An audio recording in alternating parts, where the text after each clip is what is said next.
Pour ma part, j'ai décidé de vous parler de ce bouquin écrit par Jean d'Ormesson, l'histoire du juif errant, que j'ai trouvé dans le stock d'occasion de la librairie. D'Ormesson reprend donc un vieux mythe qui figure pas dans les évangiles, qui est né autour de l'an 1100-1200 pour les raisons qu'on devine, que j'exposerai pas ici. Le juif errant, c'est censé être un cordonnier qui vivait au 1er siècle à Jérusalem et qui aurait, suivant l'histoire, refusé le jour de la Passion un verre d'eau au Christ. En punition de ce refus, Dieu le condamne à vivre éternellement et à errer jusqu'à la fin des temps à travers le monde. Alors d'Ormesson reprend ce mythe et on fait un bouquin foisonnant, plein d'idées, aux 1000 rebondissements. L'histoire se passe à Venise et Simon, qui est en fait l'incarnation du juif errant, raconte à un jeune couple croisé par hasard ses multiples aventures vécues depuis 2000 ans. Donc on y croise des personnages étonnants tels que Ponce Pilate, Barabbas, Jésus bien sûr.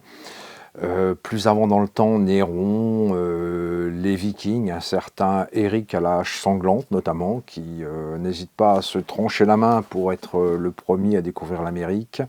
Et on remonte comme ça dans l'histoire jusqu'à Chateaubriand, Bonaparte.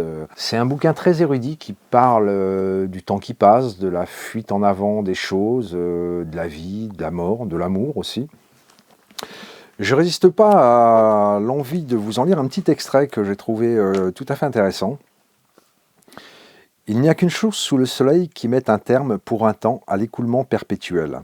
C'est l'amour. L'amour nous fait échapper à l'éternel enchaînement, à l'éternel progrès qui n'est qu'un éternel écroulement. Il nous pousse hors de nous-mêmes, il brise le cercle infernal. Aimer, c'est oublier le monde, le temps qui passe, le malheur d'exister. C'est s'oublier soi-même au profit d'autre chose, c'est découvrir la vérité au-delà des apparences et choisir ce qui dure contre ce qui s'évanouit. En un sens, un Socrate, un Bouddha, le Christ n'ont rien enseigné d'autre. C'est pour m'être refusé à l'amour que je suis tombé dans l'histoire. C'est vraiment un livre que je vous conseille. La bonne nouvelle, donc, comme je disais au début, c'est qu'il est disponible dans le stock d'occasion de Maipu et aussi régulièrement réédité en poche, donc très facile à se procurer.